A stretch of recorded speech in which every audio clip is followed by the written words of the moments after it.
What's going on? Chris here. Want to bring you all a little update on Bitcoin. I know it's the big daddy here and we've been watching it, paying attention to it. And what I wanted to bring to you was the question of, do you believe that the bears are stalking $4,000? And that's what we're going to get into a little bit today. Right now we're at 38.53. We're up 0.1%, so just kind of moving sideways, but there's some key areas that I really want to see hold, and that's what we're going to dig into today. We're on the one-day chart, just so you all know. And also, let me know down below if my microphone's loud enough for you. I know a lot of people really listen to these like on mobile devices and things like that. And one of my biggest pet peeves is when I can't hear people when I'm on my cell phone. Their microphone's not loud enough. So please let me know down below if this microphone's doing it for you, if you can hear it on your mobile phone or your laptop, computer, whatever. Please let me know down below what you think. And also, I just got a new little wireless mouse. I'm used to doing all my charting off my laptop with that little scroll pad that they have on the laptop. So bear with me if I'm a little bit slower dealing with this mouse, but I'm hoping that it'll actually improve some speed and some time in the long run. So guys, we're going to dig into this. If you all could like, subscribe, hit that notification bell. I really appreciate each and every one of you. So what we're doing here today, guys, we're going to look at this $4,000 area, and that's the box that I have in red. And the reason why I put it in red is because it is a very strong overhead resistance. And what you can see here, guys, you know I'm the candle man. I love going through candles, the Japanese candlesticks, all that type of stuff. And you can see here, we had tweezer tops here, we had a shooting star here, we had a doji candle here, and each time after this we had a big fall. Here we had a big fall. Came back up here, came close to the tweezer tops. Again, right here, had a bearish engulfing candle and got pushed back down. So this 4,000 area is a very strong overhead resistance, and I know there's a lot of guys who are looking at opening potential shorts around that area. So just keep that in mind. You know, to get through this area, we're going to need significant volume, and it's going to have to come in soon. All right, because right now what we're seeing is we're kind of just holding right above this 20 EMA, which we want to see hold. We don't want to lose that. The 20 EMA has been very strong and very powerful in cryptocurrency, so keep your eye on that moving average as support right now. We're kind of having that little doji candle off it right now, so that indecision. So we're looking at that 20-day EMA right here for a hold and a potential move to the upside to come test this area around that 4,000, 4,100 right through here in this upper trend line that I have drawn of this somewhat symmetrical triangle that we're dealing with here. The next thing that I want to see is if we're going to get a golden cross of this 50 moving average in blue over top of this 100-day moving average, which is in that goldish color, goldish yellow color right here. We're either going to get a golden cross, or we're going to have this 100 cross down through that 50, which would be more that death cross, that longer term cutting down over that shorter term.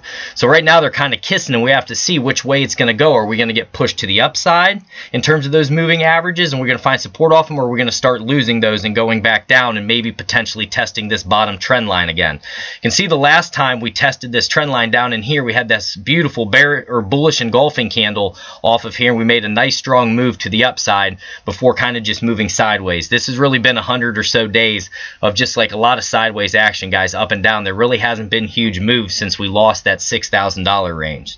So that's what I'm looking for to see. You know, are the bears going to be stalking this $4,000 range where we're having all that overhead resistance? Because we can only travel in this area. We could still travel in here for another month, guys. Don't get me wrong. You know, another 15, 20 days, whatever, just moving sideways. But eventually we're going to have to come to the point. Are we going to break up through this and come up and try to test this 200-day moving average, which we need to do again at some point? Litecoin's already up above it right now. Or are we going to roll back down and test this trend line, which we would want a nice bounce off that trend line on good volume. If we don't get that, guys, and we start closing below that, then we could potentially come down here and see if we can set that double bottom if we are going to hold that around that 31.65. But that's not in the cards yet. Right now I'm looking at that 20 EMA. I'm looking at the 50 moving average to see if it's going to cross over the 100 moving average, or if the 100 is going to cross down through the 50. That's a big deal, and I'm going to pay attention to it. Also, the volume is not huge right now. We're just kind of neutral, just moving sideways, guys. What I see on the RSI, though, that I do like is that we've been holding these higher lows. Do you see this lower trend line that we have here? We've been holding that since November 19th. We've been going up on higher lows. And what we're having is higher lows here, and then here's your top that we topped out at was around 78 on the RSI. So it almost looks like we're kind of creating that ascending triangle in a way, where you're having lower highs on the bottom and you're kind of having that flat top. And with ascending triangles, about 70% of the time you're going to break up, about 30% of the time you're going to break down. All right, so keep that in mind, but we definitely could still work in here for a lot longer. All right, but number one thing I love doing on the RSI is treating it just like a line graph and drawing support, resistance, trend lines, all those different types of things on it. I think it can be very important, especially with trend line breaks. I can't emphasize that enough. When that RSI breaks out of a trend line that you have, like say we were to break down through this trend line that's held for so long, we're most likely going to have a nice fall to the downside. And then same with the upside scenario for the RSI as well. So I want to get that off there, and the next thing we're going to look at here is the Bollinger Bands. I want to see how tight they're getting. Remember, when Bollinger Bands get tight, you're looking for a break to the upside or the downside once they really start getting tight. And I just want to see where we're at with these. So they are tightening up.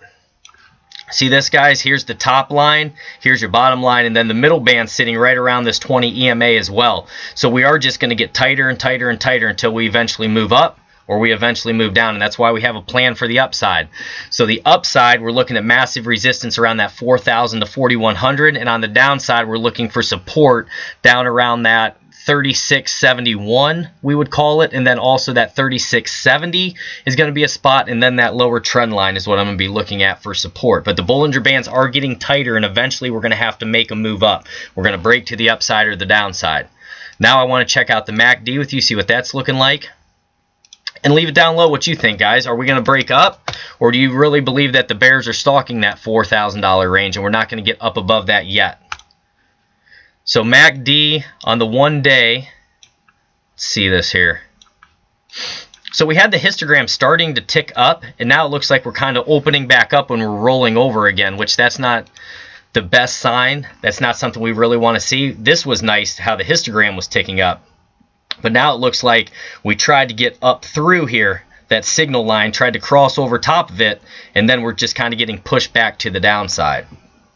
So there's not a ton to talk about with Bitcoin today. It's more so patience. I can't emphasize patience enough in this game, guys. You have to wait to see which way this is going to break. You know, if all of a sudden we have some break to the upside, but it's not on a ton of volume and stuff, I'm sure there's going to be a lot of guys who are going to be shorting that area. You know, and if we continue to fall down, but it looks like we may continue to go long in the long term, then people are going to start going long on it if we find support down off this trend line right in here. But also it would have to come on volume. Do you see how we got support right here when we bounced off that trend line? It was on decent volume. Even back here where this trend line started, where we pulled from, you can see the volume was heavy and we started to move up till we had that shooting star candle. All right, next thing we're going to go to is the Fibonacci, and I want to look at this overall Fibonacci range. So I'm going to clear everything off. I like a clean chart, guys. I know some people leave lines and stuff all over the place. I don't want to confuse anybody. I used to be the guy who was confused and looking at all these different lines up here, all the moving averages and things like that, till I really started to study. So I like to clear it off for everyone so you can see. And now what we're going to do, we're going to take our Fibonacci from that high to the low, from the swing high to the swing low. So before this move, this was as high as we got pushed up right there before we had our big drop. We're going to take it down to around that 3,100 or so. Guys, maybe a little bit off, but we're still not up above. Remember this $4,000, I said we're still not up above that 0.236, which is at 39.63 roughly, and that is crucial. That is a hard one to get over, guys. I promise you. You see how many times we've got up above it, then we lost it. We got wicked up above it, then we lost it. We wicked up above it, then we lost it. So now we're running into that. So that's another sign that maybe we're going to start rolling over a little bit more. All right, so keep that in mind. Now, that's one way to do the Fibonacci, obviously, and now we're going to work it the other way. So we're going to pull this from this move down here around 3,100. Then we're going to go up to the high of this move here, guys. About right in there, and we're going to see where we're at. Sorry about that.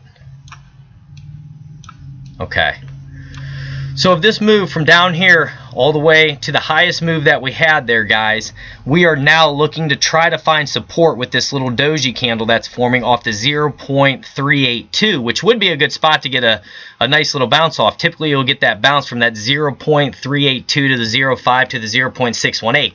Now if you get it off the 0.236, that's extremely bullish. Just so you know, a lot of times that really doesn't happen, but we got to keep an eye on the close today and see if we do close up above the 0.382 or if we're going to fall back down and test this 50 again, which would coincide with where we're having this 50-day moving average and this 100-day moving average. So guys, I can't emphasize also Fibonacci. You know, Fibonacci trend lines, support and resistance, candles, moving average, volume.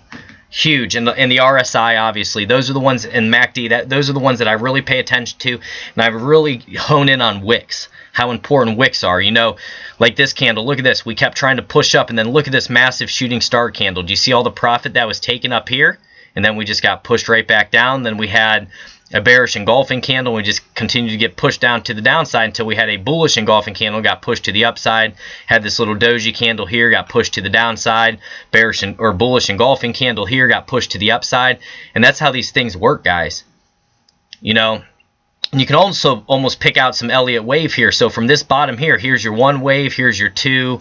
We would probably say up into here's your 3. Then we have our pullback for our slight 4, and then our 5. That could definitely have been just in that daytime, you know, in the one day here, a quick little Elliott wave count. And you'll pick those out a lot of times, guys, where you'll find that 1, 2, 3, 4, 5, then you'll have your ABC correction.